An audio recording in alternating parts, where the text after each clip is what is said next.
Hello दोस्तों, मैं रंजन कुमार आप सभी का हार्दिक स्वागत करता हूं अपने नए YouTube channel Gurukul number 1 math study centre में। मैं आज आप लोगों के सामने संख्या पद्धति का आज तीसरा दिन है। आज आप लोगों के सामने मैं एक बहुत ही इम्पोर्टेंट टॉपिक जिसका अक्सर परीक्षा में उससे संबंधित प्रश्न पूछता है, जिसका नाम है सन्निकट मान। तो आज हम आप लोगों के सामने सन्निकट मान समझाएंगे। तो क्या है सन्निकट मान, उसके बारे में आइए हम लोग समझते हैं, ज़्यादा समय न लेते हुए। तो सन्निकट मान एक बहुत ही महत्वपूर्ण टॉपिक है कि जिसकी समझ हर विद्यार्थी को होना बहुत जरूरी है, कि ताकि आप एसएससी, रेलवे या कोई भी प्रतियोगिता परीक्षा में अगर आपको इससे प्रश्न पूछे तो आप आसानी से बना सकें। सन्निकट मान को हम लोग इंग्लिश में बोलते हैं अप्रोक्सीमेशन। तो सबसे पहले आइए हम लोग कुछ महत्वपूर्ण बिंदु हैं जो समझ लेते हैं सन्निकट मान से संबंधित। सबसे पहले आप समझिए, किसी भी संख्या के इकाई अंक का सन्निकट मान नहीं निकाला जा सकता।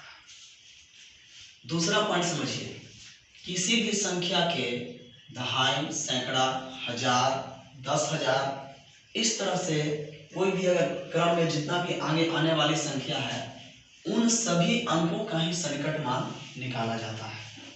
अर्थात हम कह सकते हैं कि इकाई अंक को छोड़कर जितने भी क्रम से संख्याएं आएंगी सबका सन्निकट मान निकल सकता है।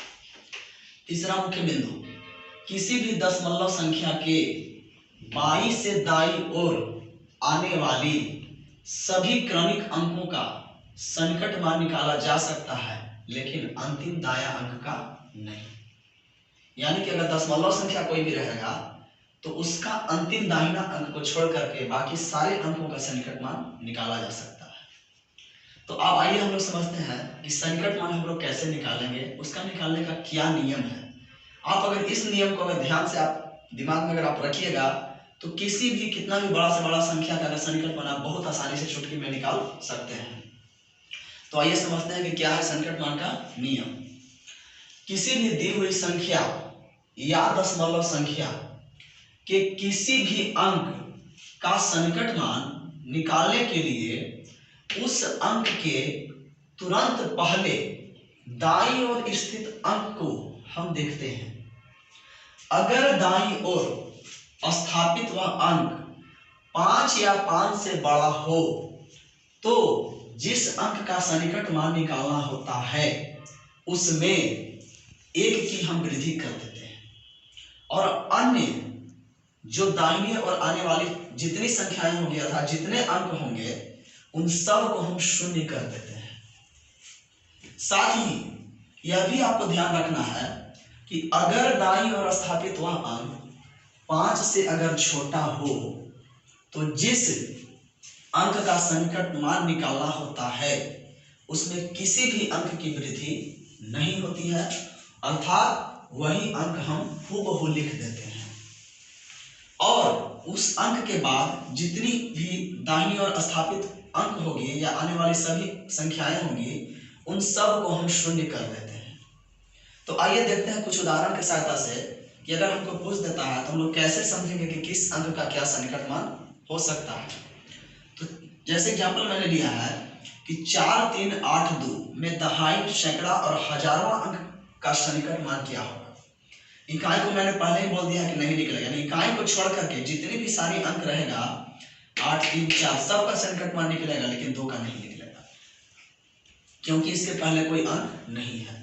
तो समझते हैं कि 4, 3, 8, 2, तो अगर 8 का सन्निकट मान निकालना है तो 8 के पहले वाला संख्या है 2, तो 2 चूंकि 5 से आपका कम है तो इसीलिए यह संख्या 8 हूबहू लिखाएगा, यानी कि इसका सन्निकट मान हो जाएगा 4, 3, 8, और चूंकि इसके बाद एक अंक है तो इसमें हम 1 0 इसके लिए देंगे, तो 4, 3, 8, 0।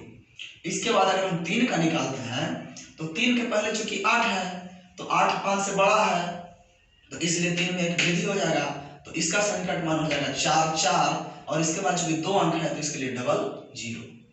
इसके बाद अगर हम चलते हैं 4 पर तो 4 के पहले 3 है क्योंकि 5 से छोटा है, तो अर्थात इसमें किसी भी अंक की वृद्धि नहीं होगी, तो 4 का आपका 4 रहेगा, यानी कि 4 के बाद 3 अंक है इसलिए इसके बाद हम 3 0 दे देंगे, तो 4 पर 3 0, इस 3 अंक का सन्निकट मान हो गया। आइए दूसरा एग्जाम्पल से समझते हैं। 29, 42, 57, 69 में इकाई अंक को छोड़कर सभी अंकों का सन्निकट मान निकालिए। तो चलिए इकाई अंक में 9 है तो इसको हम लोग देखते हैं कि 29, 42, 57, 69। 9 चूंकि मेरा इकाई अंक प्रस्तावित है तो इसको छोड़ेंगे। अब यहाँ 6 अंक का स्थानीय मान अगर निकालेंगे तो 6 के पहले क्या है मेरा 9 है, तो 9 चूंकि 5 से बड़ा है तो इसलिए इसका सन्निकट मान हो जाएगा 29, 42, 5, 7। 6 में एक बढ़ जाएगा तो हो जाएगा 7 और इसके बाद एक अंक है तो 1 0। इसके बाद अगर हम 7 का निकालेंगे तो इसके पहले 6 है, चूंकि 5 से बड़ा होने की वजह से इसमें एक वृद्धि हो जाएगा तो इसका सन्निकट मान हो जाएगा 29, 42, 5 और 7 में एक वृद्धि होगा तो हो जाएगा 8 और इसके बाद 2 अंक है तो 00। उसी प्रकार अगर 5 का सन्निकट मान यहाँ निकालेंगे तो इसके पहले चूंकि 7 है तो 5 से बड़ा है तो 5 में एक वृद्धि हो जाएगा तो यानी कि ये हो जाएगा 6 और इसके बाद 3 अंक है तो 3 0, यानी कि 29, 42, 6, 29, 42, 6 के बाद 3 अंक 3 0। उसके बाद अगर आप आते हैं 2 तो 2 के पहले भी चूंकि 5 है तो आपका 2 में भी एक वृद्धि होगा अर्थात यह हो जाएगा 3 और इसके बाद 4 अंक में से 4 0, यानी कि इसको कह सकते हैं कि 29, 4, 3 पर 3 0, 29, 4, 3 पर 4 0, 5, 7, 6, 9 की वजह से। इसके बाद अगर हम 4 आते हैं तो 4 के पहले चूंकि 2 है तो 5 से कम है, तो 5 से कम है तो इसमें कोई चेंजिंग नहीं होगा, लेकिन इसके बाद चूंकि 5 अंक है तो 5 0 होगा, यानी कि 29, 4 पर 5 0, तो लिखे हैं 29, 4 पर 5 0। इसके बाद हम लोग अगर 9 पर पता करते हैं कि 9 का क्या सन्निकट मान होगा इसमें अगला अंक को, तो 9 के पहले चूंकि 4 है तो 4 5 से कम है तो इसमें कोई वृद्धि नहीं होगी, यानी कि 2 9 और इसके बाद चूंकि 3 3 6 अंक है तो 6 0 हो जाएगा, यानी कि 29 पर 3 3 6 0। अब आते हैं इधर अंतिम अंक, इधर बाईं ओर स्थापित जो अंतिम अंक है 2, चूंकि इसके पहले 9 है तो 9 होने की वजह से इसमें एक आपका चूंकि 5 से बड़ा है तो इसमें एक वृद्धि होगा तो 2 की जगह पर 3 हो जाएगा और 1 2 3 4 5 6 अंक इधर है तो 3 3 सॉरी 7 अंक है तो 3 3 6 1 7 अंक 7 0 हो जाएगा, तो यहाँ 2 के जगह पर 3 हो जाएगा और 3 3 6 1 7 0 हो जाएगा। तो इस तरह से मैंने देखा कि प्रत्येक अगर कोई भी संख्या दिया हुआ रहेगा तो हम लोग कैसे हर एक अंक का सन्निकट मान निकाल सकते हैं।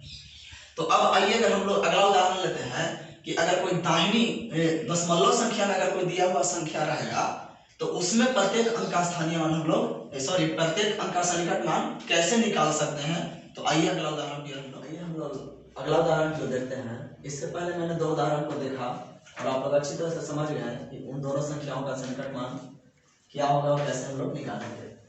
तो आइए अगला एग्जाम्पल हम लोग समझते हैं कि अगर आपको कोई दशमलव संख्या का उदाहरण दे दे तो आप कैसे उसमें अंकों का सन्निकट मान निकालेंगे।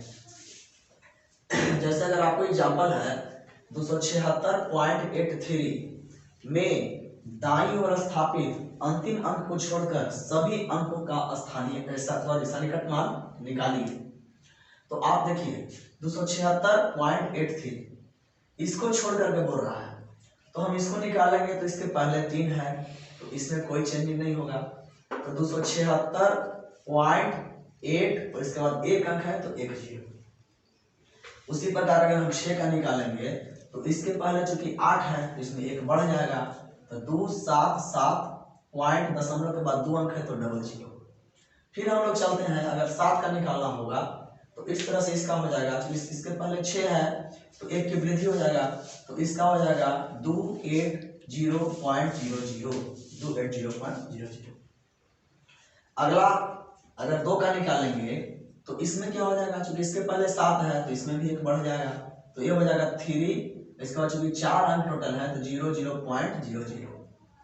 अगला उदाहरण अगर उसी प्रकार हम लेते हैं कि 168.052 में दाईं ओर स्थापित अंतिम अंक को छोड़कर सभी अंकों का सन्निकट मान निकालिए।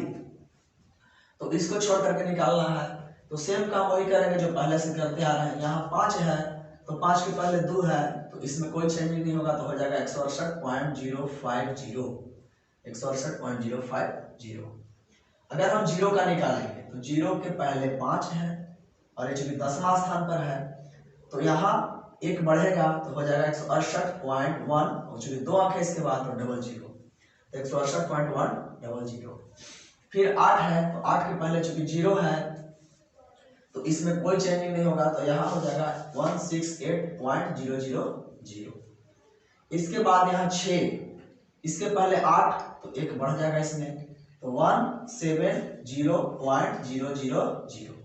तो यहाँ मैंने लिख दिया है 170.000। फिर वहां देखिए अगर 1 का निकाला होगा, इकाई दहाई सैकड़ा स्थान पर स्थापित अंक, तो इसका हो जाएगा क्या, इसके पहले चूंकि 6 है तो इसमें एक बढ़ जाएगा, 1 का 1 2 हो जाएगा, इसके बाद 2 अंक 2 3 5 अंक है, तो 00.000।